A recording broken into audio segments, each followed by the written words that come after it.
Are you looking for some hard-to-find items? How about a Frankenstein? Or how about the classic communicator and phaser from Star Trek?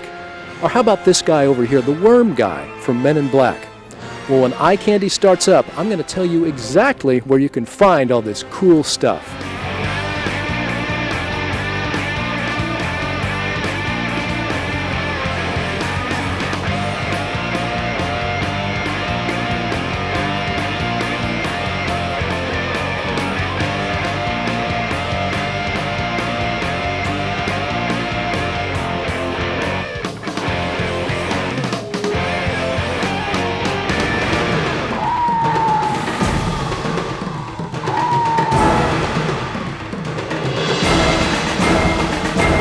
Welcome to Eye Candy, the show that features all things visual.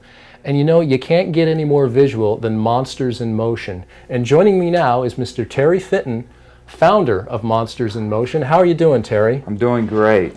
You know, this shop is amazing. I mean, first of all, it's a model maker's dream. You have everything here, action figures, toys. I mean, going back in science fiction film and TV from, you know, the 40s on, you have memorabilia from just about everything. How would you describe this shop of yours? Only one way. It probably describes as Toys R Us on steroids. Extreme collectibles from movie memorabilia.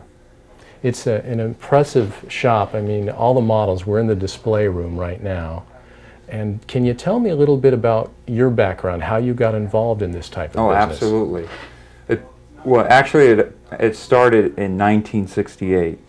Probably I was 8 years old, and I walked into a Circle K or a 7-Eleven, went to the newsstand, and saw this magazine called Famous Monsters of Filmland, which was published probably in 1961 through the 80s, the mid-80s. And that just pretty much got me hooked. Do you actually have a staff who paints these and puts these together on site here? Yes. A lot of customers are not artists, or they just don't have the time. They're so busy with their professions. They may be able to do it, but they just don't have time. As you know, it's hard to do anything these days. So they ask us, well, can you build it? And we've had a full-time art studio, you could call it. Right. Probably for 9 years now, completely working continuously.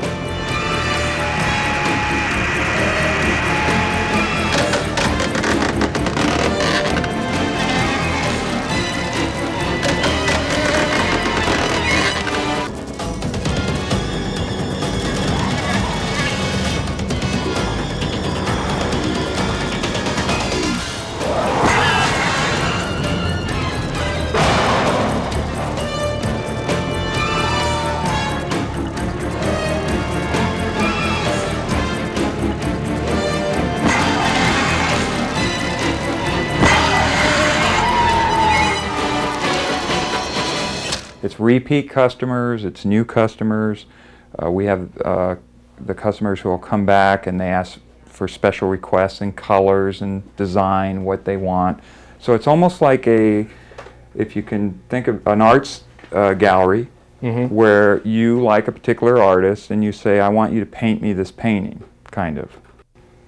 That's amazing. Let me tell you what really struck me the first time I visited your shop, the old location. I walked in, and you know, I grew up in the 60s and 70s watching television and films, and you see something from the era that you grow up in, you know, whether it's a model, a toy, or something, and you say, that reminds me of when I was a kid. I must have this. I must buy this. Do you get that a lot from some of your customers that come in? Tremendous. And the reason is because while, let's call them the baby boomers for lack of a better word, while we all grew up in that generation, there was really no merchandising. Meaning the films, outside of Famous Monsters of Filmland, there was very little you could purchase. And as a young boy, when you saw these films, I mean, what boy wouldn't want his favorite character as an action figure? So you would say, oh, I would love a Frankenstein or a Cyclops or something from that era. Well, now, of course, we all know merchandising is massive. You know, Spider-Man, Star Wars, all my kids, they have that stuff now. But when you and I grew up, there wasn't any. Right. Yeah. So now we're in our late 30s, and my customers range from the 20s to even, I would imagine, 60 years old. Mm-hmm. And they see characters that they grew up with, and they go, "I want one of those." Right. You know, Exactly. I want it as it. And let me make this clear: a lot of this is hobby, and a lot of this is sentimental. Yeah. It's just a piece that's sentimental during that time. It's a reminder of a period of your life. Maybe you actually went with an aunt or an uncle to the theater to see Jason and the Argonauts, and when you couldn't believe what you saw.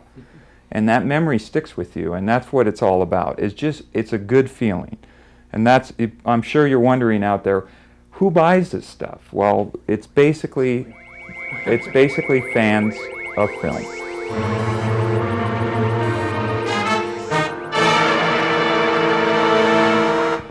Well, you got to wonder what type of people come here to Monsters in Motion. And sir, what is your name? How you doing, Glenn? I'm Brett Butler. Brett, what brings you to this very unique place?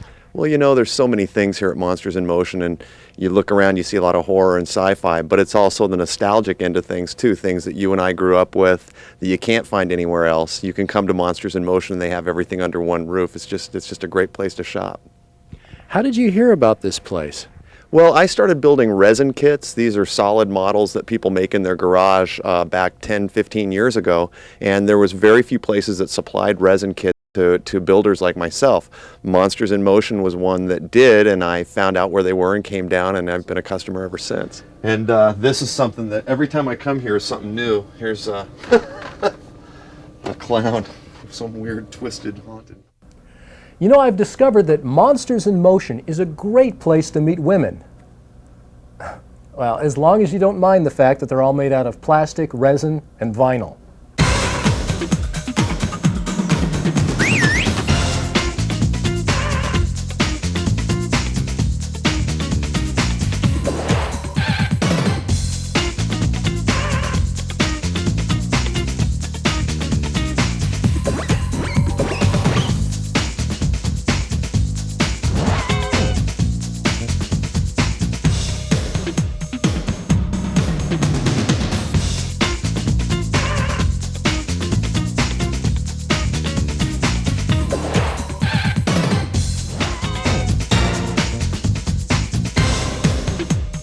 Stick around for more Monsters in Motion when Eye Candy returns. Hi, I'm Allie from Angel Sports Bar and Grill here in Anaheim, California, and you're watching Eye Candy.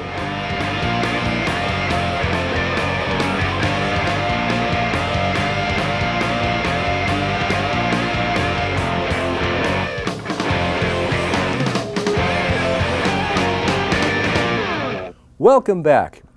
Why waste any more time? Let's get back to looking at some of the fantastic stuff at Monsters in Motion. Pay close attention because we're going to show you their phone number, website, and location.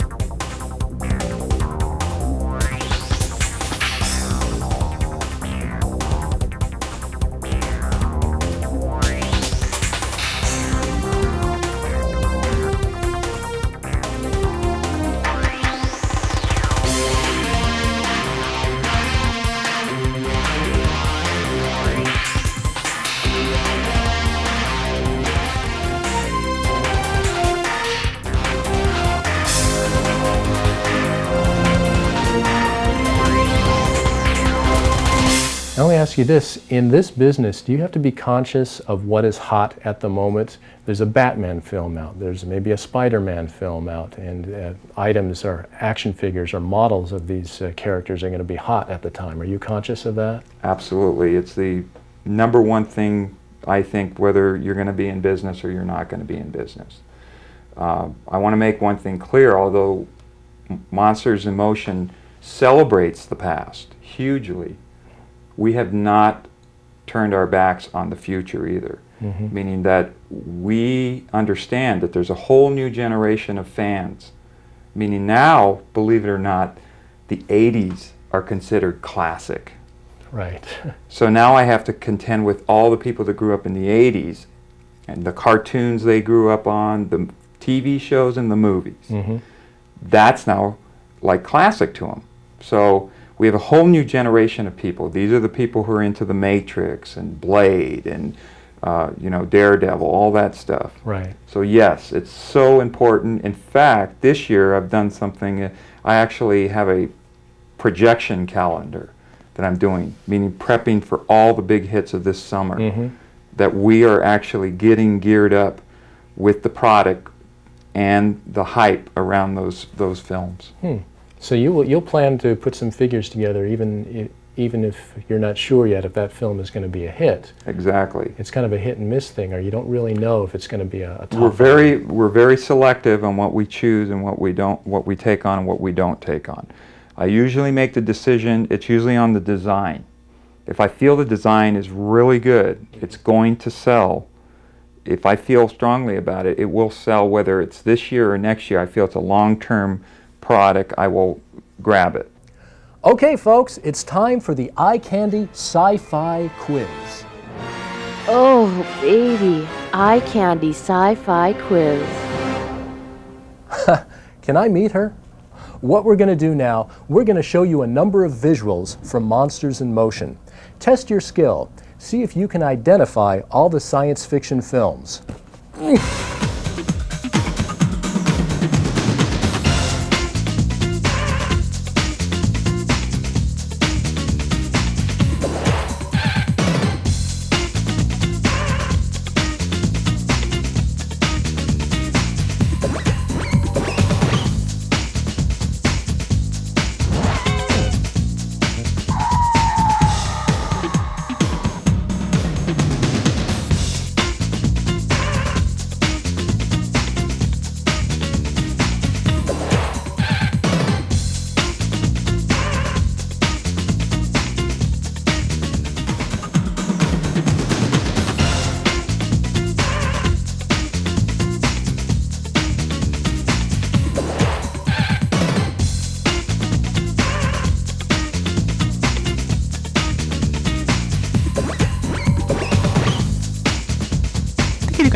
Well, how'd you do? Did you get 3 right? 4? 5 maybe? In case you're curious, here comes the answers.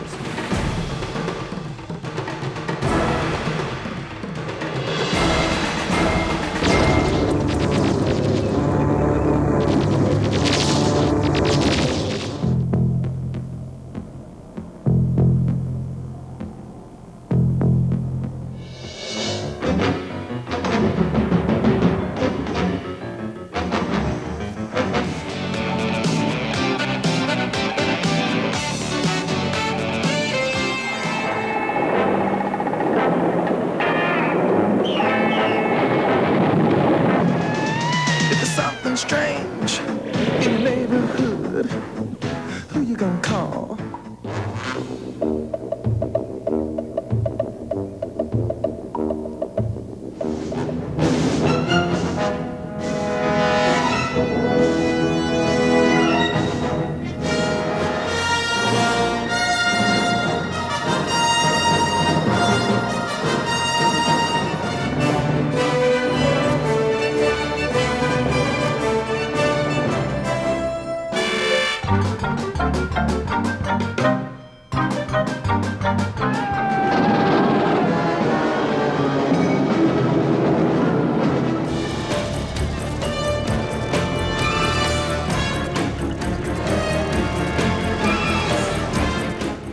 Well, that's about it for Monsters in Motion. You have got to come down and see this place. It is fantastic. When we come back, the lovely Kara is going to take us on a run for our money. Stay with us as we unwrap some more eye candy.